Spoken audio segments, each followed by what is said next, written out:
kung nandito ka sa Angeles, isa to sa mga pupuntahan mong lugar, yung Toto Beach.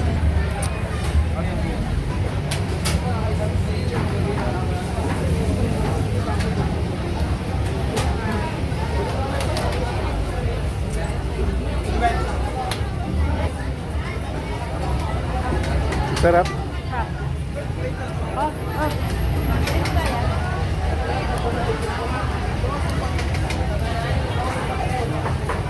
Brings back memories. Dati kasi yan yung kinakain namin pagka tapos ng klase, yan. Yung pinupuntahan namin ito. Yan. Ganyan lang.